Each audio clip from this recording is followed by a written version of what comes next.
Hey everyone, it's Chica from Chica and Joe, and we recently turned Joe's boring bedroom into this spectacular new space.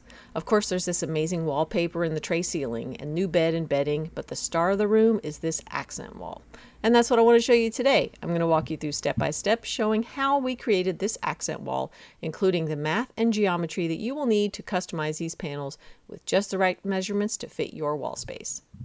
We put box trim molding, also known as picture frame molding, along the wall, but Joe didn't want that ordinary squares or rectangles that you usually see, so we came up with this cool design where the inner trim is a six-sided faceted shape. It really adds something special to this room, and it came out just how she wanted, so it was definitely a success.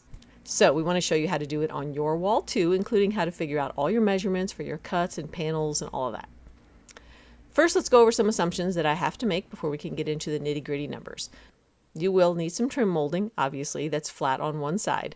For all the calculations below, I'm going to assume that your trim is 1¼ inches wide. We are also assuming that there will be 3 inches of space between each panel and 3 inches between the outer rectangle and the inner faceted shapes.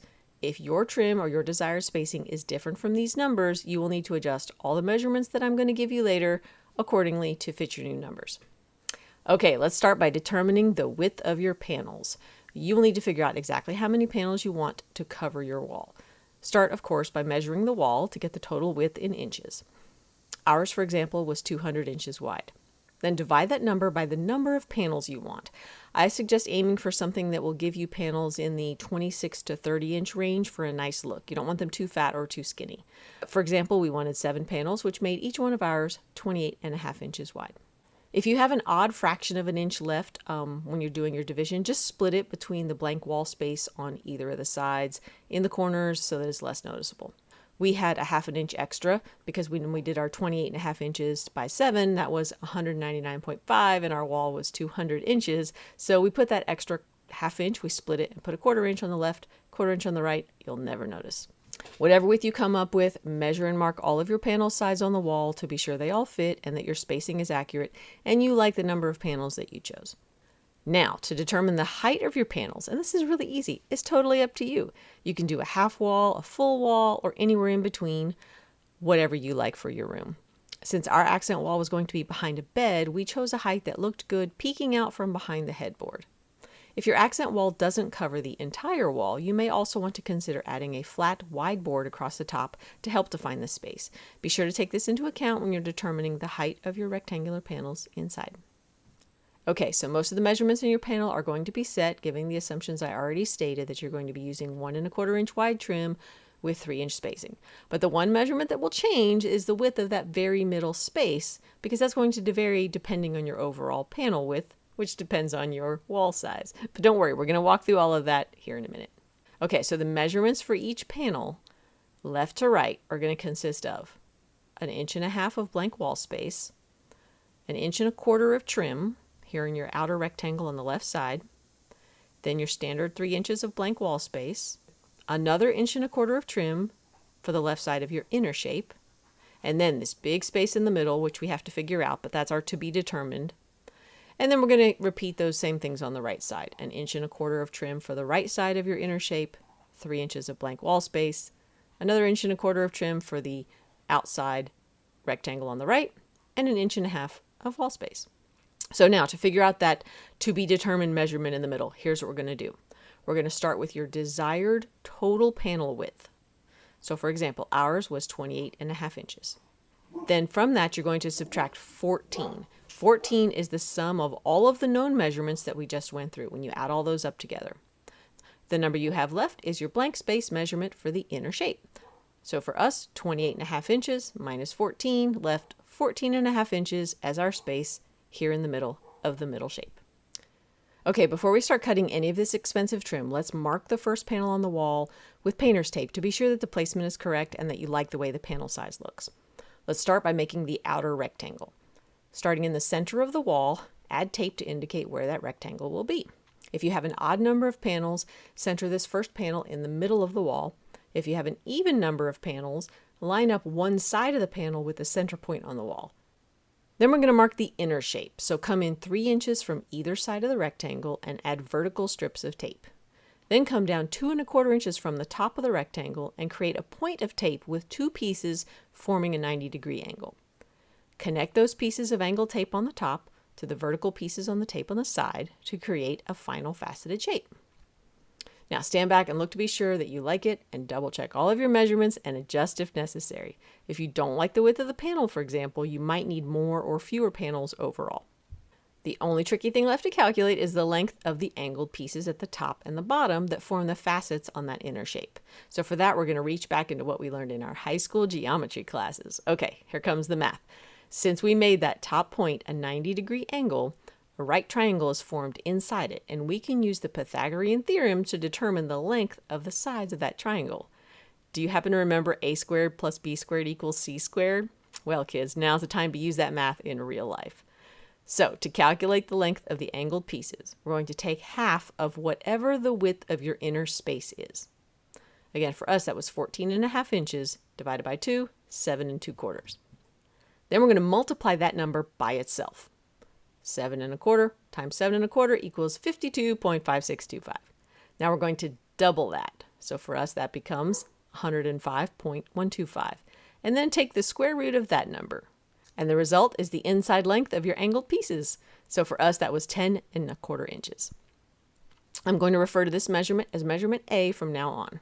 Now, to make some of the spacing and the measuring easy going forward and to keep all of our panels consistent and straight across the wall, you're going to need to make a few spacers. Using any scrap wood you have on hand, cut your spacers to be 3 inches by 2¼ inches. You're going to need both of those measurements at various times, and you can just turn the spacer as needed for whichever measurement you need at the time. Okay, now that we have all of our measurements and we have confirmed that the tape mock-up looks good, we can start to create the first panel. So for this first panel, we're going to start by forming the inner shape first. So let's cut pieces 1 and 2. We're going to cut 2 pieces of trim with a 22½ cut on the left, a 45° cut on the right, and the inside length that matches your measurement A from the calculations above. Remember, for us, that was 10¼ inches. Now we're going to cut pieces number 3 and 4. This is going to be 2 pieces of trim, but this time a 45° cut on the left and a 22½ cut on the right. And again, the inside length is your measurement A from earlier. Now let's form the top of the shape by taping pieces 1 and 3 using the spacer to place the point 2¼ inches down from the top rectangle shape, with the 45° cuts meeting at the top. This should form a 90° angle right here in between. Now let's form the bottom of the shape by taping pieces 2 and 4 to the wall, and use the spacer again at the bottom, just like you did at the top. Now with the points in place, measure the distance from the left end of piece number 1 to the left end of piece number 3. Now let's cut pieces 5 and 6 to this length, both with 22½ cuts at both ends. These are the sides of your inner shape, and we're going to tape them to the wall to be sure they fit and adjust as needed. Okay, when you're satisfied that the inner shape looks good, you can move on to that outer rectangle. We want to make sure that all the spacing is correct, so we're going to start by placing 2 3-inch spacers on the left side of the inner shape and 2 more on the right side. Then place a 2¼ inch spacer above the top point of your inner shape and another one below the bottom point of your inner shape.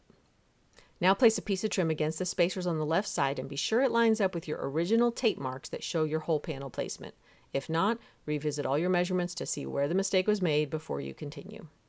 If everything looks good, let's go ahead and mark the length of that trim piece to correspond with the height you want your panel to be, and cut 2 pieces, 1 for each side, with 45° cuts on both ends. Then cut your top and bottom pieces to complete the rectangle and make their length match your overall panel width. But again, don't forget to account for that 1.5 inches of blank space on either side. Now let's go ahead and tape those outer trim pieces to the wall to be sure the overall width and size is as desired before continuing. Okay, wow, that was a lot of work, and we want to really make sure that it's done correctly before anything is permanently attached. So let's double check everything. Stand back and be sure you like the overall look and shape of your panels. Double check the total width of the panel to be sure it is what you had planned. Again, remember that 3 inches of space between each panel, which will mean an extra 1.5 inches of space to the left and right of your outer trim rectangle. Make sure that multiplying your panel width out across your wall will fill the wall as you want it to. And make sure all your pieces are square, plumb, and level, and that all the miters meet nicely. Now that you've gone and done all the work to get these trim pieces exactly right, you want to record the exact final measurements of each one. So let's make note of the length of your angled pieces and your outer rectangle trim pieces. Oh, and since all of your ends are cut at an angle, make sure that when you record the measurements, you record whether it's for the inside or outside lengths, because those will be different because of the angles. If you want to be extra sure that all of your trim pieces are consistently sized going forward, you might want to go ahead and cut them all now using your first panel's pieces as a template. For example, if you have 7 panels total and this one is already done, you could cut 6 more copies of each piece that you made for your first panel. When you do that, hold each new piece up to the original piece to be sure that the length matches as exactly as you can.